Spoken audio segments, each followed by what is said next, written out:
السلام علیکم ورحمۃ اللہ۔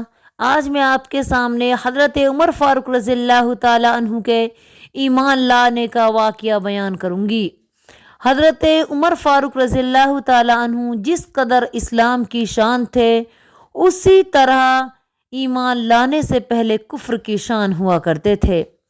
حضرت عمر رضی اللہ تعالیٰ عنہ نے دیکھا کہ مسلمانوں کی تعداد گھٹنے کی بجائے دن پر دن بڑھتی ہی جا رہی ہے، تو ان کو بہت غصہ آیا کہ مسلمانوں کا زور مکہ سے باہر تک چلا جا رہا ہے، کسی طرح اس اسلام کی طاقت کو ختم کیا جائے، اور کیوں نہ میں آج اس اسلام کی جڑ محمد صلی اللہ علیہ وسلم کو قتل کر دوں، نعوذ باللہ من ذالک۔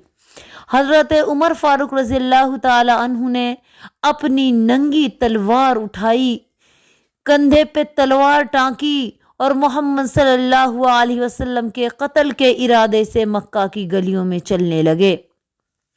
ایک مسلمان راستے میں ملا، عمر کے تیور دیکھ کے گھبرایا اور پھر عمر سے کہا، اے عمر، کہاں کا ارادہ ہے، کہاں جا رہے ہو؟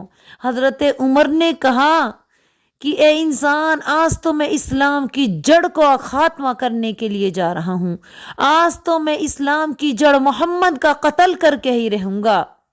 یہ دیکھ کر مسلمان کو ڈر لگا اور اس نے کہا، اے عمر، محمد سے پہلے اپنے گھر کی تو خبر لے لے، تیری بہن فاطمہ اور تیرا بہنوئی سعید مسلمان ہو چکا ہے۔ اتنا سننا تھا کہ عمر کا غصہ ساتویں آسمان پہ پہنچ گیا۔ عمر کو بڑا غصہ آیا اور فوراً انہوں نے اپنا رخ اپنے بہن کے گھر کی طرف کر دیا۔ بہن اپنے گھر کے اندر قرآن پڑھ رہی تھی۔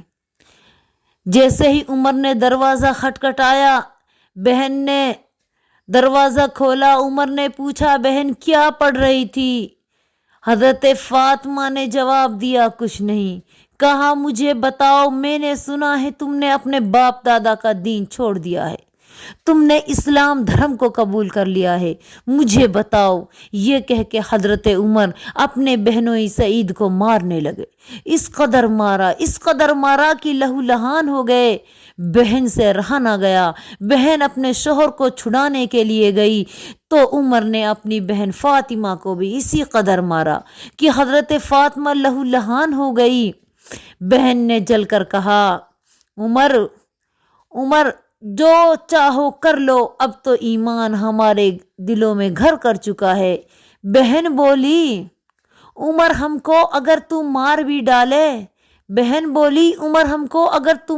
ڈالے، شکنجوں میں کسے یا بوٹیاں کتوں سے نچوا لے، مگر ہم اب دین حق سے پھر نہیں سکتے۔ بلندی معرفت کی مل گئی، یہ ہل نہیں سکتے۔ جب بہن کا یہ کرارا جواب سنا کہ بہنوئی خون میں لت پت ہیں، پھر بھی ایمان اسلام کے لیے جان دینے کو تیار ہیں، عمر کا غصہ ٹھنڈا ہو گیا۔ عمر نے کہا، مجھے بھی تو بتاؤ، وہ کیا چیز ہے جس کو پڑھ کے تم کو اتنا مضبوطی تمہارے اندر آ گئی؟ اس کے اندر ایسی کیا تاثیر ہے؟ مجھے بھی دکھاؤ۔ بہن نے عمر کے سامنے کلام پاک پیش کیا۔ اس وقت عمر کے دل و دماغ پر لرزہ طاری ہو گیا۔ عمر کانپنے لگا، آواز دھیمی پڑ گئی۔ نحیف کمزور آواز میں عمر نے کہا، بہن مجھے بھی پڑھا دو، میں بھی اس میں داخل ہونا چاہتا ہوں۔ بہن نے عمر کو کلمہ پڑھایا۔ عمر تلوار کندھے پہ لٹکائے ہوئے تیز تیز قدموں سے حضرت ارقم کے گھر کی طرف چلے۔ حضرت ارقم کا گھر وہ تھا جہاں پہ اللہ کے نبی اور باقی مسلمان بند ہو کے رہا کرتے تھے۔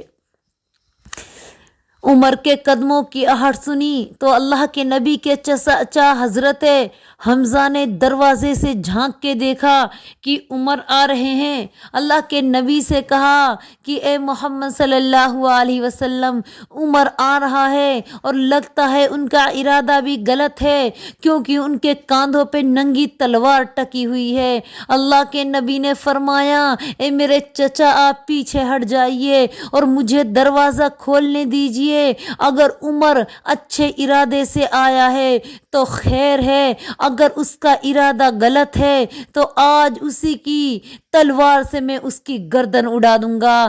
اللہ کے نبی نے دروازہ کھولا، اللہ کے نبی نے پوچھا، او عمر کیوں آئے ہو، کیا حاجت ہے تمہاری؟ حضرت عمر نے کہا، او محمد میں تجھ پہ فدا ہو گیا، میں تو ایمان لانا چاہتا ہوں، میں تو لا الہ الا اللہ کہہ چکا ہوں۔ مسلمانوں نے سنا کہ عمر نے لا الہ الا اللہ کہہ دیا، تمام مسلمانوں نے اس قدر جوش میں اللہ اکبر کا نعرہ لگایا کہ مکہ کی پہاڑیاں گونج اٹھی، ایک خوشی کا ماحول بن گیا۔ مسلمانوں کے لیے بڑی کامیابی ہوئی کہ حضرت عمر اسلام لے آئے، پورے مسلمان خوش ہو گئے۔ اب حضرت عمر کے اسلام لانے کے بعد مسلمان کعبہ میں کھلے طور پہ اللہ کی عبادت کرنے لگے۔ تو یہ تھا حضرت عمر کے اسلام لانے کا واقعہ۔